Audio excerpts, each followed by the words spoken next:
Hello everyone, how are you all? Welcome to the class. Students, today we will discuss a new topic, that is advantages of vegetative propagation. In previous class you had studied about the artificial culture, artificial uh, method of the vegetative reproduction, and here what is advantages of vegetative propagation. So here it is a faster method, and in this method you can produce a new plant and the offspring will be exactly same the plant, and the plants produced by the vegetative propagation that bears flowers, fruits earlier than the new plant. So time is used there, that is short, and it is a very useful method for the production of seedless plants such as grapes and bananas. Now you know the disadvantage of vegetative reproduction, that is also, so as the plant developed through vegetative propagation and identical, there is a chance that in case of there is a disease in a form, then it will affect the plant simultaneously. That means when disease will be there, so whole crop will be disturbed, and it can result the destruction of entire crop, as there is no dispersal of plants and there are chances of overcrowding, because production will be more. And the plants that have flowers are called the flowering plants, and most of the flowering plants, they reproduce by sexual reproduction method, and in this method there is an involvement of male and female organs of or gametes. You know that in sexual reproduction there is need of male and female gametes, and so here you will study about the various parts of the flower.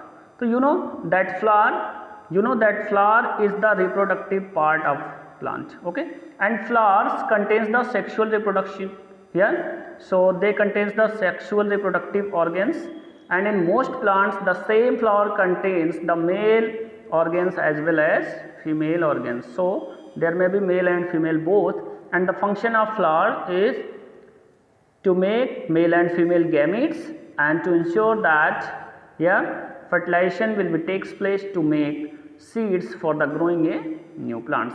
Or you can say that the flowers performs the function of reproduction in plants by producing a seeds of the plants. Thus flowers are for sexual reproduction in the plants. You know that floral part of the plant you are seeing here, students. A typical flower has four major arrangements here. So these are arranged in four holes. So first one is calyx, then corolla, androecium and gynoecium. Here you are seeing this one is the calyx, then corolla, then androecium, and this one is gynoecium. So the holes are arranged on the fleshy base that are called the receptacle. This fleshy base that is called the receptacle.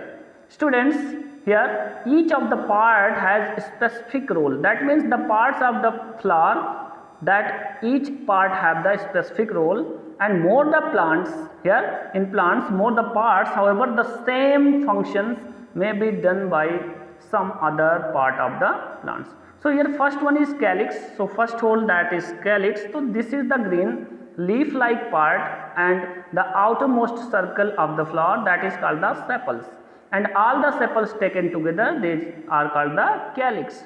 So that group of sepals, that is called the calyx, and that is green in color. And sepals may be differently colored, but mostly you have seen in rows that looks like green, and after that petals are there, so that you will say that this one is the calyx, okay. So sepals may be of different color, and the sepals covered, and students, so these sepals, they are covered and protect the inner part of the flower, the bud stage, okay. So this one is the function of sepal. And the second part, that is corolla. This is the second hole. You know that petals lies inside the sepals.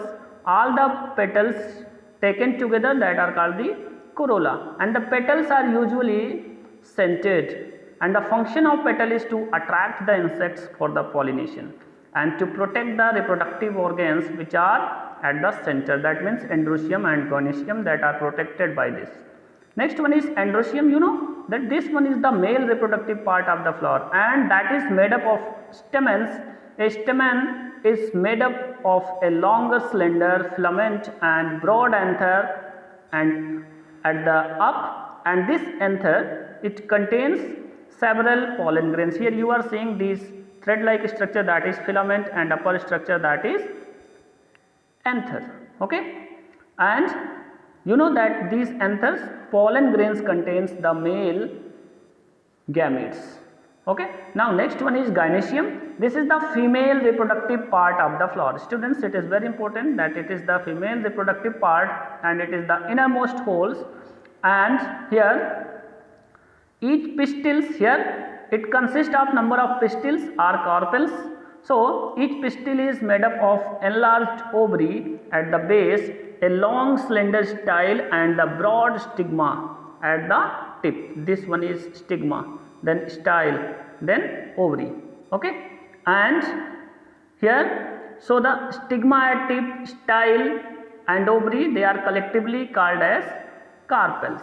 And the stigma is sticky in nature, which is basically to attach the pollen dispersed in air, and the style is a tube that leads from the stigma to the ovary and helps in passes of the pollen to the ovary. So the ovules contains the female gametes and develops into the seeds after fertilization, and ovary is the swollen part of the style, you know that. Okay, now students, so the ovary consists of ovules, which are female gametes. Okay, so this one was about the flower. So you had studied here stigma, style, ovary, and anther, filaments, so that you will learn these things about the calyx, corolla, androecium and gynoecium. Students, I think this is sufficient for today. The remaining portion of this chapter we will discuss in our next video. Till then, thank you everyone.